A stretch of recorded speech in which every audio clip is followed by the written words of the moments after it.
Folks, do you have Valderon? Well, if not, you might as well go ahead and kiss your chances of pushing in the single target arena goodbye, or so everybody thinks. As you can see, I am very high Platinum 3, constantly bouncing back and forth between Platinum 3 and Overlord. I have not been able to place in Apex Overlord quite yet, but I have gotten very close. So the highest I think is in the top like 1,100 players or something like that. So obviously things get pretty crazy once you're going against people that have like 600k BP and all that sort of good stuff. But that being said, I'm going to be here showing you guys a off-meta kind of team for single target arena that can potentially help you push. Now, if we look at the single target DPS for Apex Overlord, the team that we're talking about today is actually going to be placing very high on that list. And you can see that Valderon has kind of fallen off a little bit. Now, there's plenty of potential units that you can bring in here. As you can see, this is Apex Overlord, people, and we're still seeing units like Ardea, Valeria, Gon, Moradin, Lugaru, Sargok, right? So at the end of the day, a lot of it comes down to farming, right? And a lot of it, unfortunately, is going to be manual battles, right? All of these top-ranked players are not depending on auto fights to really farm, right? And then you'll see that a lot of times too with really low BP defensive teams. So stuff like this is kind of set up to trap you. But all that being said, let's go ahead and hit a refresh here and see what we can get. We'll go against this team here at the top. This is going to be the team that we're talking about. Now, before you get angry at me and say, but I don't have Ingrid and blah, blah, blah, I'm going to talk about some potential substitutions for this. And I would debate that the Ingrid version of this team is a little bit less strong than the other version of this team. So the team, of course, is going to be Ingrid. It's going to be Sun Wukong, Kagiri, Airless, and Diao Chan. Now, my Kagiri is A5. My Sun Wukong is A4. This strategy would work significantly better if you have an A5 Sun Wukong as well. Now, if you don't have these heroes A5, it's going to be very hard to substitute them. You can use some of the other options that you see on the hero leaderboard, but I will be completely honest with you, right? And I don't see many other people talking about this, but at the end of the day, the arena is a PvP experience. If you are hoping to get to Overlord with an A0 Sun Wukong and an A0 Kagiri, good luck, man. It's not going to happen, right? This isn't this isn't Dark Souls where you can grind and you can get better yourself. You're going against other players who spend real money, who grind ridiculous amounts in the game, who have the same or better gear than you, right? So that's just something to consider. You're going to need certain things to get to this level of arena. Now, if you're watching this video and you're wanting to push into, you know, Plat 1 for the first time, if you're wanting to progress through gold, if you're wanting to progress through silver and bronze and all that sort of good stuff, then this content very well may help you, right? But again, you're going to need these awakenings if you're trying to push to a high level.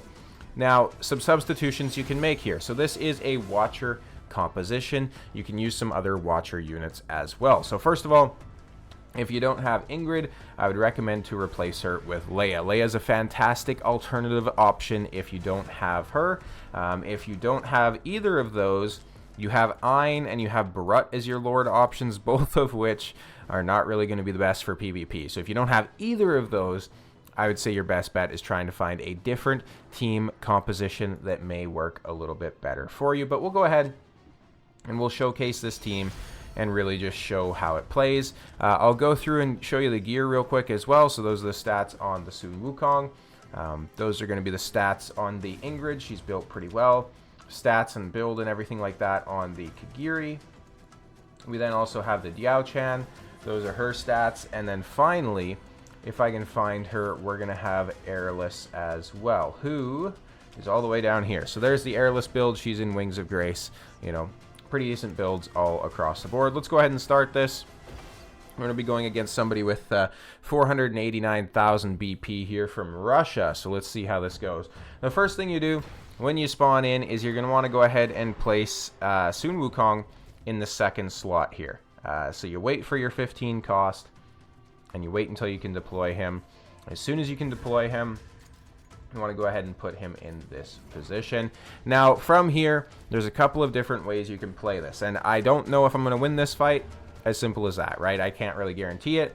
What I like to do is I like to take a little bit of damage on the first round because, you know, it's the first round. things move pretty quick, right? So if you take all this damage on the second round, it's going to be a far higher percentage. But it's very hard against Valderon teams specifically as well to survive, because they're just so good at killing them quickly. But I essentially let them basic attack it down with him and his minions, and then I ultimate as soon as the enemy reaches me on round 2. The other way you can do this, of course, is if you ultimate as soon as you get it on round 1. You'll get through a little bit quicker. As you can see, Valderon combined with Gon, they managed to pick it up pretty quick. Now, what we're going to do next is, as soon as we can, we're going to go ahead and place Kagiri in front of Sun Wukong facing right. On this particular wave, we're going to wait for Kagiri to have his ultimate available, and then you also want to make sure that you're waiting for the second enemy to come out. As soon as that happens and Kagiri's about to get smacked, we get some bad RNG there and we get the stuns from Sun Wukong, but as soon as he gets smacked, you can go ahead and pop the Kagiri ultimate, and then since he is A5, he's guaranteed to get that sweep on the way back, which is going to allow you to get some extra damage. Now, a few other callouts. So, first of all, if you have your heroes inside Soulbound Arcana instead of Infernal Roar, you'd want to go ahead and essentially just spam ultimates with Diao Chan while there's nothing else happening, so that she can really charge up the Soulbound Arcana very quickly. We get really bad RNG there where 2 stuns went off. As you can see as well, at this level of BP, I would have a significantly better time if my Sun Wukong was also A5, because it would double the damage on his ultimate and double the hits. As you can see, sometimes the units are just not really dying as quick as we'd like to see. Alternatively, of course, you can also use somebody like a Sithra in place of Sun Wukong. Between the two, Sithra is actually going to be able to go ahead and take out enemies a little bit quicker. We get stunned there, which is unfortunate, so we're going to go ahead and pop our Sun Wukong as soon as the enemy comes within range, and we should take them down pretty quick, so there we go. And as you can see, it really starts to go in our favor quite a bit after the first round, right? So after we get that initial round out of the way, Ingrid in this position facing up, by the way, so she can get some early damage as quick as possible. For this particular wave, generally we can base attack down this guy. You do have to be careful though at the higher BPs. Sometimes you'll get, clapped. Now what we want to do generally is we just want to wait, and we want to wait for the last guy to spawn out. And then as soon as he does, and as soon as we're about to take a hit, we can go ahead and pop our Kagiri, and then he'll go ahead and do his thing and take everybody out. Now, you can see that my Kagiri would have died there if not for Airless, so that's something to consider as well, is that you'll need a little bit more HP and survivability if you're using somebody like a Eloin, or if you're using a Leia or something like that instead of Airless, right? So that's something that kind of messes up people's autos all the time. As you can see, with that win, we do push into Overlord, so obviously these particular strategies work. And now I've talked about this many times before on the channel, but I am a 100-ish% free-to-play player. The only things I've purchased inside the game are going to be the skin for... I can't remember the name. The skin for Lust is the only thing I've purchased inside the entire game. So I really like that skin. Decided I want it, spent on it. It is what it is. We're going to go ahead and try to take on this team. This isn't exactly a meta team or anything like that, but they do have an A5 Valara, which I'm kind of worried about. And then they do also have a Moradin, who's a very strong single target damage dealer, and they also have an Estia. Now, there are certain teams like this that can really surprise you. Like, we're in Overlord now. Keep in mind that there's a reason that these teams made it to Overlord, right? So they're not just, trash cans that are placed here. They're not necessarily bots or anything like that. As you can see, Moradin is absolutely smacking that guy down. Now, he obviously doesn't necessarily hold a candle to somebody like a Valderon, but the amount of BP that we have on this team is going to be pretty insane, so I think we'll go ahead and pop the Sun Wukong just so that we don't take a shit ton of damage there. We'll change the Diao Chan over real quick as well, just so we can start to heal up a little bit. We have some extra minions summoned and everything like that, though, so that's going to help out. It looks like Moradin is absolutely going to clap us here, though. Like, this second round, we really, really need some good RNG on the monkeys, but it looks like we may not get it. So let's still get our Kagiri down as soon as we can, because we're not out quite yet. So there we go. Get Kagiri down. And he should also be able to start damaging a little bit there, too. We will save the Sun Wukong ultimate here, and then there we go. We now have to deal with like Valara, Moradin, and all that sort of good stuff. So, you know, we'll see how it goes. We'll wait for the second guy to come out. As always, same strategy as last time. And then as soon as the second guy is out and we're about to get hit, that's when we can go ahead and pop the ultimate. Now, unfortunately, I'm getting some stun RNG there, which is a bit of a shame. But there we go.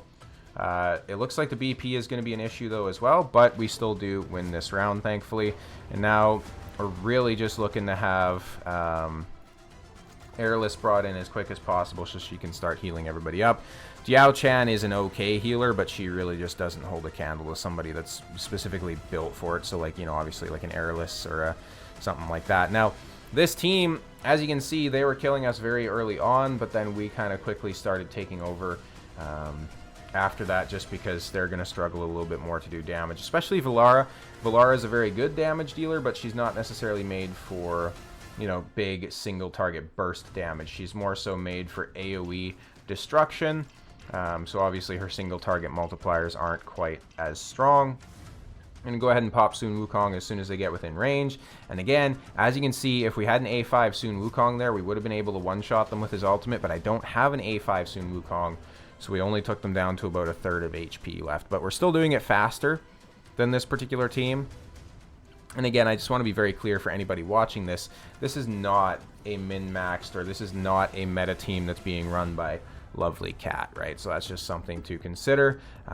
There's also a very good chance that a lot of people would lose this on auto if you're going against a team with 572k BP. But that's kind of the general team, the strategies, and then the ideas behind the deployment.